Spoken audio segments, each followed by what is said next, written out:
Are you getting kind of underwhelming results from AI, even when you feel like you've written the perfect prompt? Well, the problem probably isn't your prompt, it's your process. Today, we are going to dive into the real secret of getting the most out of AI, strategic delegation.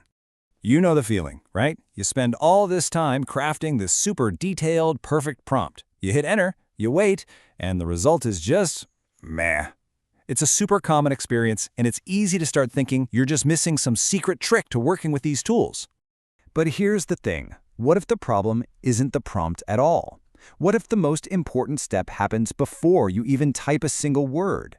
The real game changer here is switching your thinking from just reactive prompting to proactive planning. And that brings us to the very first pillar of what we call AI Fluency, and that is delegation. This is all about taking a strategic pause, just a moment, to decide if, when, and how you should even involve an AI in your work. Honestly, this is the move that takes you from just giving commands to forming a real partnership. Now, delegation is just the first step in this whole 4D framework for AI fluency. You've also got description, discernment, and diligence. And these are what make the partnership truly great. They're about making sure you communicate clearly, you critically evaluate what you get back, and you use these tools responsibly. But it all starts with nailing that first D. So what do we actually mean by delegation? Well, it's pretty simple.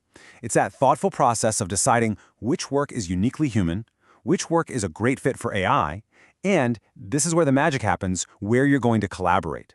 It's really about you being the director of your work, not just an operator punching in commands. And effective delegation really comes down to two key things. First, you've got problem awareness. You have to be crystal clear on what your goals are. Then there's platform awareness. You have to understand what the AI is actually good at and what it's, well, not so good at. It's like trying to hammer a nail with a screwdriver. You got to use the right tool for the job. A great way to think about this is a quick mental check. Think about the task's complexity, its risk, and how often you do it. A low-risk, super frequent task? Perfect for AI.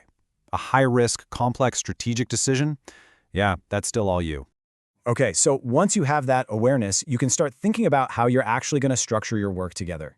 The AI Fluency framework breaks this down into 3 really clear modes of partnership. This is where it gets really practical. Let's break down these 3 modes. First up, you've got automation.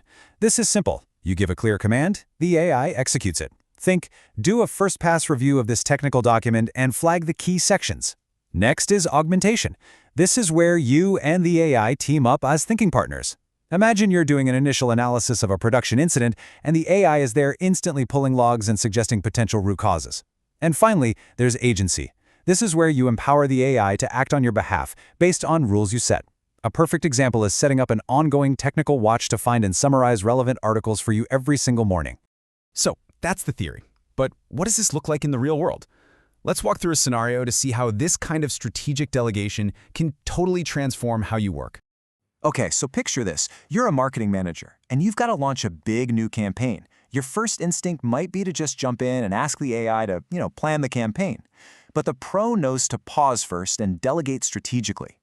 And this table just lays it out perfectly. Look at the division of labor here. You delegate the quantity tasks to the AI, things like generating huge lists of keywords, writing first drafts of social media posts, or summarizing dense competitor reports. That's all the heavy lifting. But you, the human, you keep control over the quality.